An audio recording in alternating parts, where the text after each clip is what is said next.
Quantas pessoas estão se sentindo perdidas neste exato momento, como também aquelas que sentem que estão impedidas, bloqueadas, amarradas, travadas, e também aquelas que estão sentindo que são reféns por conta de um relacionamento, por causa do outro, é o outro que não deixa eu avançar, é o outro que me impede, que me atrapalha. Ah, se eu não tivesse me casado, se eu não tivesse tido filhos, etc.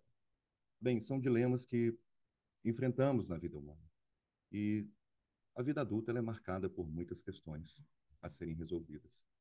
E o que diferencia um adulto para uma criança é a intensidade que é entregue para um nível de responsabilidade. Fique aqui, porque você vai entender, aprender e já colocar em prática como você sair deste lugar de aprisionamento emocional e fazer a sua vida acontecer, assumindo sim o controle da sua própria existência.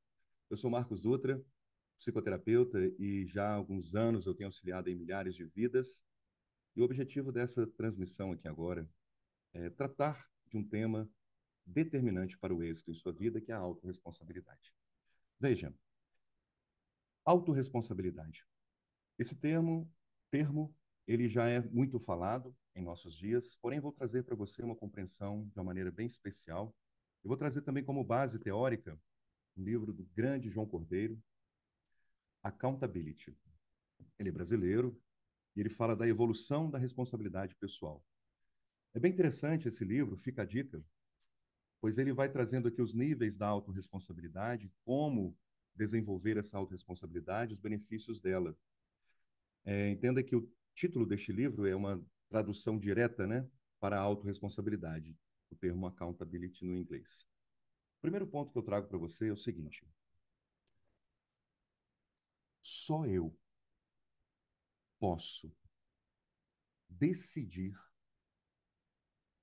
o rumo da minha vida. Muitas coisas aconteceram comigo, as quais eu não gostaria. Poxa, por que isso aconteceu? Com você também. Muitas vezes somos alcançados por eventos totalmente fora do nosso controle, que muda a direção da nossa existência, não é verdade? Mas nós não precisamos permanecer no lugar de vítima de algo que nos sobreveio. Pessoas que carregam um sentimento de culpa muito grande, muitas vezes estão esquivando da própria responsabilidade no que diz respeito à autorresponsabilidade. Um exemplo. Ai, Marcos, eu tenho um filho, mas ele é muito difícil, ele é adolescente, aborrecente, não tenho acesso a ele, fica difícil conversar. Ah, esses meninos são difíceis, ele é muito difícil. É uma verdade que o adolescente recebe até esse título que eu não uso, não gosto de usar, eu tenho filhos adolescentes, não classifico eles dessa maneira, como quem aborrece, ao contrário. Filho é bênção. Mas é uma verdade que o adolescente, quando chega nessa fase, ele tem ali um misto de questões internas, conflitos existenciais. Sim. Agora eu vou taxá-lo como alguém que é difícil? Cabe a mim desenvolver a habilidade para alcançar o coração do meu filho nesta fase que ele está vivendo. E não colocar a culpa disso pela disfunção da nossa relação.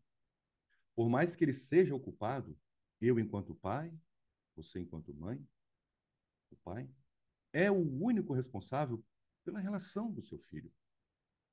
Aliás, ele ainda está numa fase de desenvolvimento e de dependência, dependendo da sua casa, do arrimo dos pais. Como também aqueles que trabalham, por exemplo, dentro de um setor público, e a cultura deste setor é fazer o que tem que ser feito rapidamente, sem muito, só por obrigação. Vai dando perto do horário ali de fechar o expediente, as pessoas já vão indo embora, juntando as coisas, o que fez, fez, o que ficou, deixa para amanhã.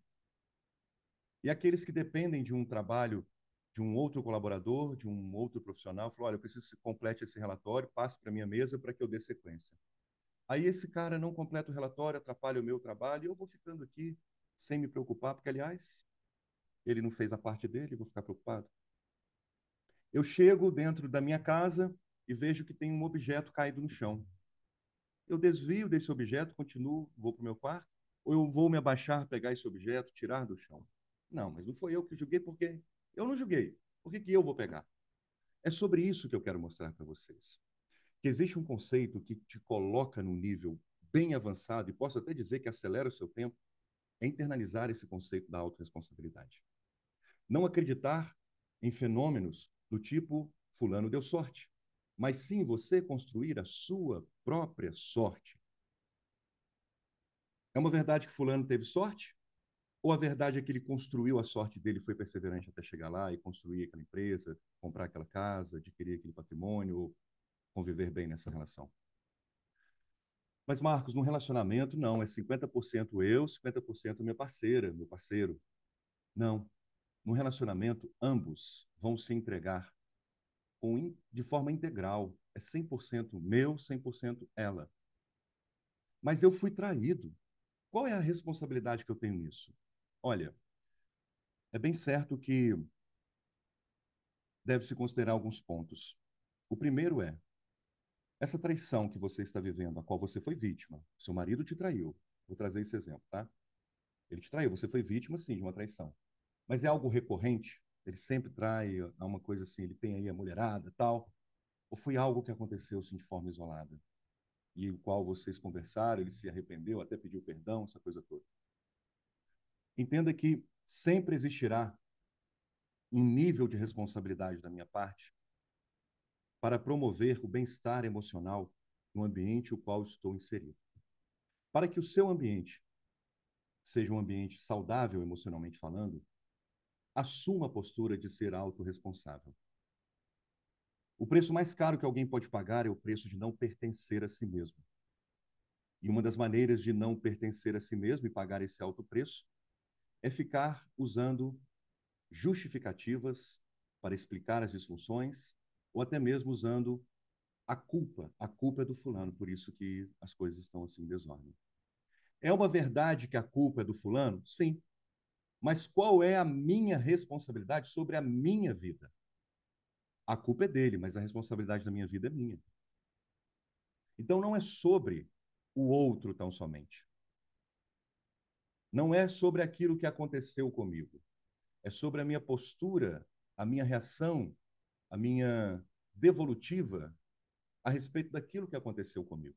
Você pode sair com o seu carro e alguém bater aí na traseira do seu carro de forma imprudente, estava mexendo no celular e não viu, esbarrou.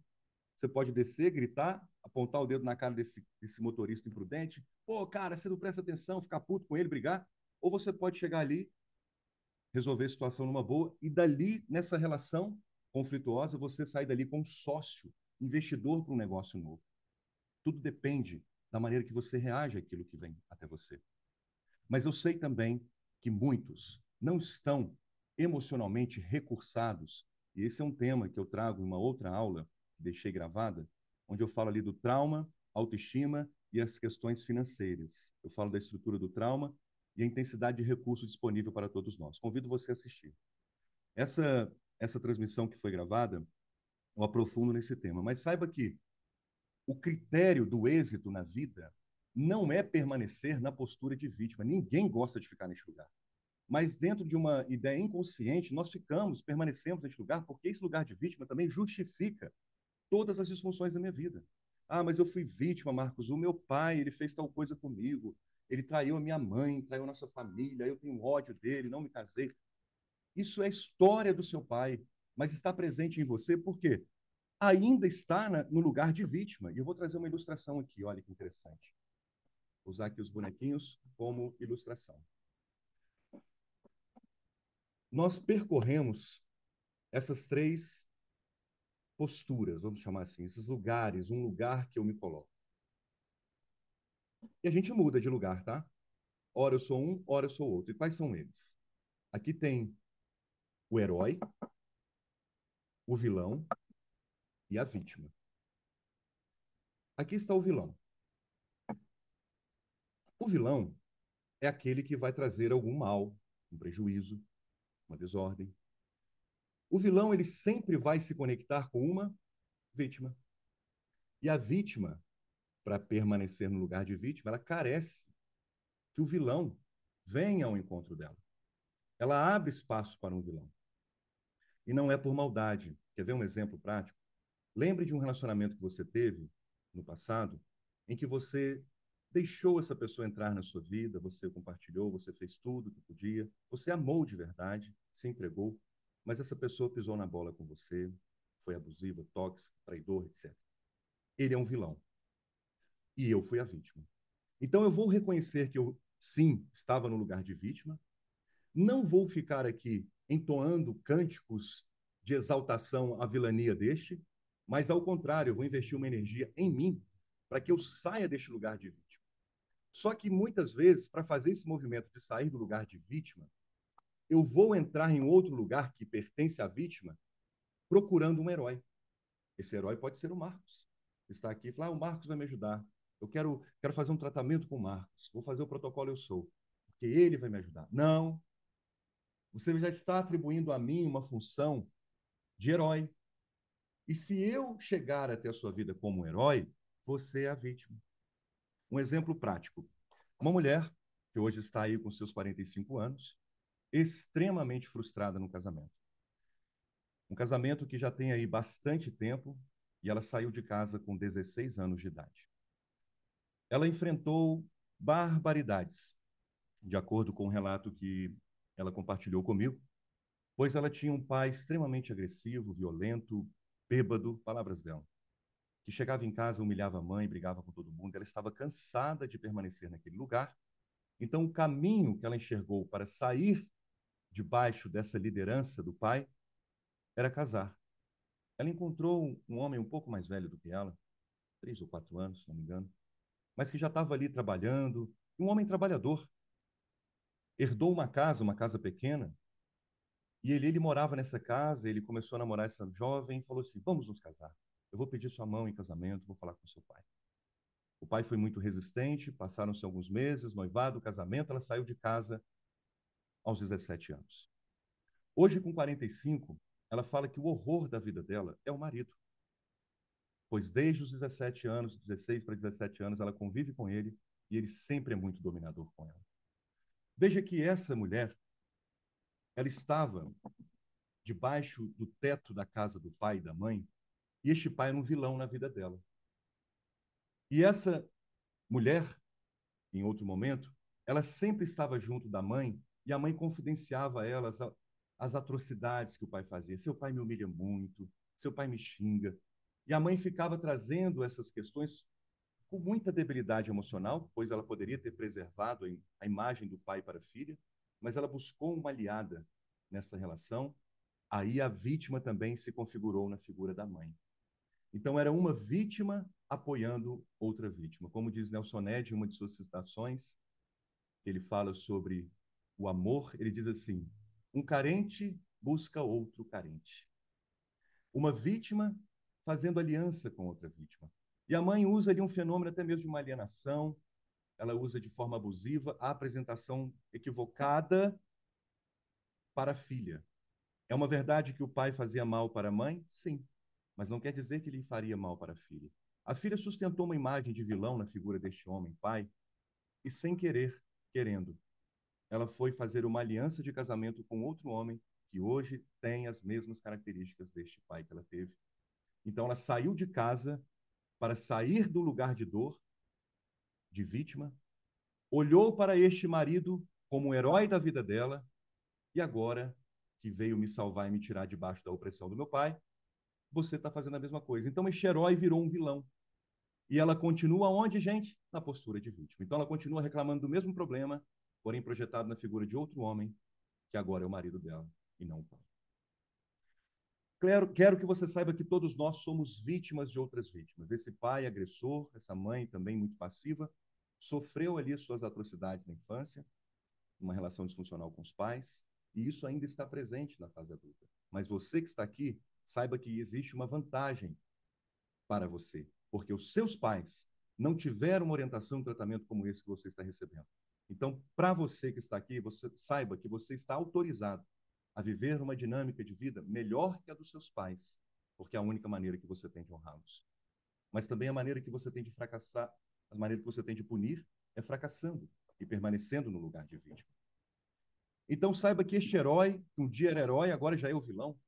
Todo herói vai chegar a um nível de vilão em nossas vidas, porque a minha expectativa é que ele continue me servindo, me salvando, me acolhendo. E se esse cara falar assim, não, hoje eu não vou te ajudar, não vou salvar, eu vou fazer outra coisa na minha cabeça, a vítima está vendo, não gosto mais de você, Belém, Belém, nunca mais sou de bem, agora você está fazendo mal para mim. Saia da postura de vítima. O conceito de autorresponsabilidade não vai colocar você como herói da vida dos outros ou vilão, não. Mas ele tira você da postura de vítima, faz com que você tenha uma certa cautela nas suas relações a não se conectar mais com os vilões e sem mais a necessidade de ficar buscando ajuda do outro, dependência emocional, porque agora você não precisa de um herói salvador para chegar até você. Você se torna o herói da sua própria vida. Entenda que a autorresponsabilidade é uma maneira muito, não vou falar sutil, mas assertiva, de você assumir o controle da sua vida e parar de culpar o outro. É uma verdade que o outro é culpado, esse marido aqui? Sim. Mas e a minha culpa de negligenciar que eu posso pedir um divórcio? Vou sair dessa casa? Ah, mas eu não posso, sabe por quê, Marcos? Eu dependo das finanças dele. Olha aí, vítima de novo. Não é capaz nem de sustentar a si mesma. Este é o caso dessa mulher, um caso clínico que eu estou trazendo como reflexão. Aplique na sua realidade, nas suas instâncias, no seu contexto. Eu ficar reclamando que o governo é corrupto, não sei o quê, pode até ser uma verdade. Agora, eu vou justificar as minhas falências financeiras atribuindo culpa ao governo? Não. Nós estamos num país em que a corrupção na política não é novidade. Esperar que vai entrar um salvador que vai salvar a humanidade aqui ou a população brasileira é uma tolice. Eu vou continuar fazendo a minha vida do jeito que tem que ser. Ah, mas os impostos são caros, então mude de profissão e vai trabalhar para alguém, se você não quer pagar os impostos da sua empresa, porque você é o responsável pela gestão dessa empresa. Ah, mas o destino desse dinheiro o Estado não usa direito. Isso é responsabilidade do Estado. Faça você a sua parte. Seja autorresponsável. Tem uma. Eu lembrei aqui do Homer Simpson. Vou colocar aqui na tela para vocês, porque ele é a antítese do accountability, da autorresponsabilidade. Olha que interessante. Homer Simpson. A culpa é minha e eu coloco em quem eu quiser. Gente, que coisa é essa?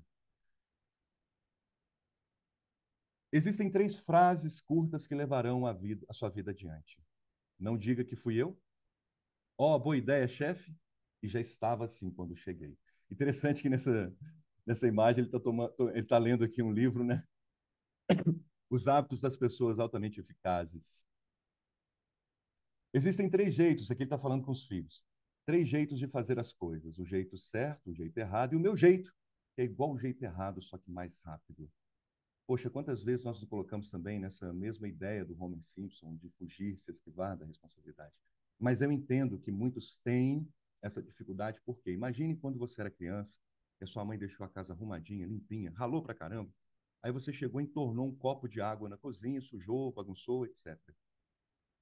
Aí a mãe chega e fala: Quem fez isso aqui? Quem sujou? A primeira coisa que a criança vai fazer para se proteger, não fui eu. É uma mentira? Sim, mas é para se proteger. Então, a dificuldade de assumir responsabilidade já vem nessa cultura da nossa infância, uma vez que, se assumíssemos a responsabilidade do erro que cometemos, ou daquilo que foi errado, ou do acidente, etc., eu também serei punido por isso. Quebra este tabu e para que está feio. Ser responsável pelos seus atos não é ser punido por eles. E ainda que os seus atos tragam algum nível de punição como consequência de uma semeadura e uma colheita, aprenda com isso. Eu sei que não é tão simples, é um exercício diário. Mas a regra maior é a seguinte: para que você não mais viva na condição de vítima, impedido, passivo, bloqueado, etc., assuma a responsabilidade da sua vida. Porque tem gente que não pega no volante do carro da vida e fala assim: ah, eu vou no carona, eu vou conversando com o motorista para ele não dormir. Aí o motorista comete uma imprudência no trânsito, o passageiro vai querer brigar. Aí o motorista fala: olha, você quer dirigir? Porque a reação que eu tive foi essa. Então não reclame. Ou então chega num determinado destino e fala assim: mas eu não queria parar aqui, eu queria parar em outro lugar. Olha, então você dirige, eu escolhi parar aqui, para mim foi mais fácil. Tem essa pessoa que fica ali no banco do carona tagarelando para o motorista não dormir, mas não pega no volante, não assume a responsabilidade da condução do próprio carro na jornada da estrada da vida. E tem aquele outro exemplo de pessoas que fazem o seguinte: fogem tanto da responsabilidade como uma criança que fica dentro do carro perguntando: tá chegando? Tá chegando?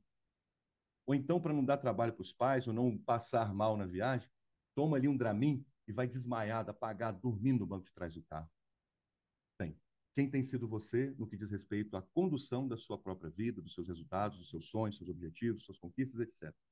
Aquele que segura no volante do carro da vida e guia o carro, assume o risco da estrada, aquele que fica tagarelando do lado do motorista e reclamando da condução, ou aquele que vai dormindo apagado e quando chega no destino final fala: olha, nem queria estar aqui, por que vocês me trouxeram para cá? Olha, você teve a oportunidade de dar os seus palpites na jornada, mas você preferiu dormir. Então não reclame de quem conduziu.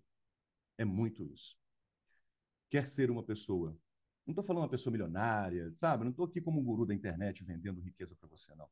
Mas a sua maior riqueza é essa: a sua identidade, a referência de quem você é e você viver, sim, conduzindo a sua vida. Não como alguém que é independente absurdamente, mas interdependente. Eu tenho a minha família constituída, sou interdependente. E sei que eu sou o responsável. E alguém vai precisar ser responsável. Porque se você ficar sustentando culpas, pode até eximir da responsabilidade, mas uma hora a conta vai chegar para você. E essa conta é de sua responsabilidade. Mesmo que seja uma conta de uma velhice amarga e solitária, arrependida de tudo que não fez, como exemplo, assumir o controle da própria vida. Permanecer numa postura passiva em que o outro vai ser o ativo e conduzir, saiba que também é uma postura infantil que revela categoricamente a presença da criança interior ferida que busca aceitação e pertencimento. E já que não teve voz na infância, na fase adulta também não terá vez. Espero que essa instrução tenha sido suficiente para você já despertar e voltar para a condução da sua vida. Não importa o que aconteceu, tudo que lhe sobreveio. Aconteceu, sim, mas agora como eu reagirei? E não é tarde para você entender esse conceito. Assista esse vídeo mais de uma vez, compartilhe com quem você ama. E olha, siga o meu perfil lá no Instagram, @eu-sou-Marcos Dutra, para você aprofundar ainda mais em todo o tratamento que eu trago. E tem o meu canal do YouTube aqui também, só procurar pelo meu nome. Gratidão e parabéns a você por se permitir estar aqui neste ambiente de cura.